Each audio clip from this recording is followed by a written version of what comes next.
Hey, you! Before you watch this, pause the video and subscribe to SemiPro right now.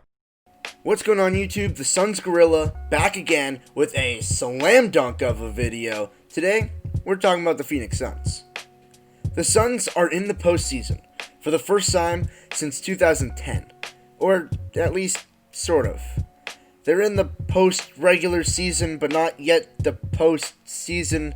Definitely the post-preseason, but the pre-post-season. I'm still confused. But nonetheless, they've made it to the second half of the season, and they have a chance at the playoffs. This is the closest that Phoenix has come to the playoffs since 2014. The main question that surrounds the Suns now is, can they make the playoffs? It certainly is going to be a long shot, but they do have a chance.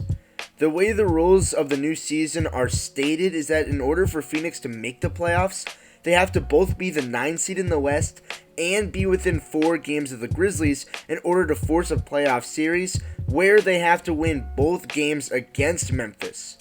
Is it extremely complicated? Yes. But there is a path, granted a very long and very narrow one. In 8 games, the Suns have to make up 2 games on the Grizzlies and pass Portland, New Orleans, Sacramento, and San Antonio, who are all 2.5 games ahead of Phoenix. Essentially, the Suns are going to have to win all 8 games, or at least 6 or 7 to even have any semblance of a shot. Can they do it? Maybe. But let's break down their roster and see if this is the roster of a competing team. It starts with Devin Booker. He's the star of this team, and he's going to have to step up down the stretch. D-Book has never made the playoffs, but the door is cracked for Booker.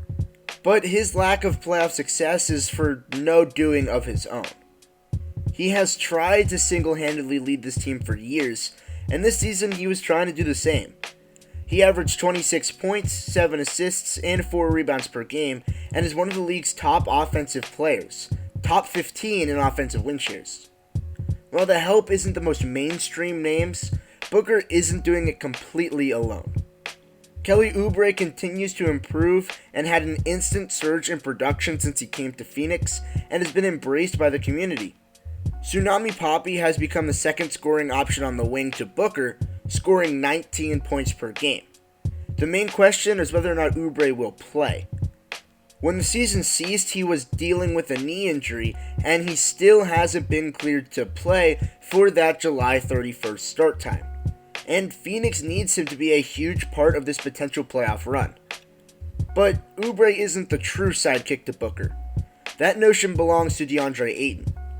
The former number 1 pick has been overshadowed by Luka Doncic and Trae Young, but Ayton is still a very productive center in the modern NBA.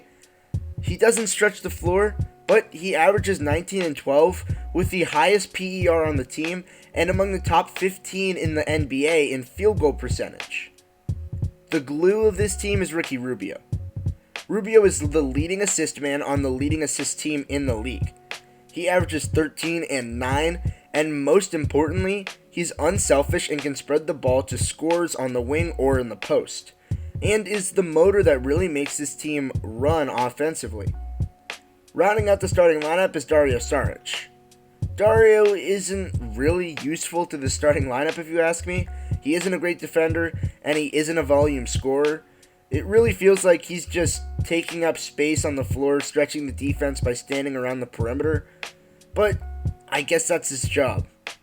Off the bench, Aaron Baines is another fan favorite for Phoenix. He saw some time as a starter when Ayton missed time with a suspension, and he serves as a stretch 5 when he's on the floor, who can space the team out to the perimeter, but also has seen a newfound efficiency with both his 3-point and 2-point field goal percentage, making him a surprisingly good scorer as a 6th man. Mikal Bridges serves as the best and really only defender on this team. The Suns are not predicated on stopping opposing teams, and Bridges is really the only guy who can be excused as a defensive specialist. Cam Johnson is the backup 4, and while he was vastly overdrafted, he still sees a lot of productive playing time, averaging around 20 minutes per game and 8 points.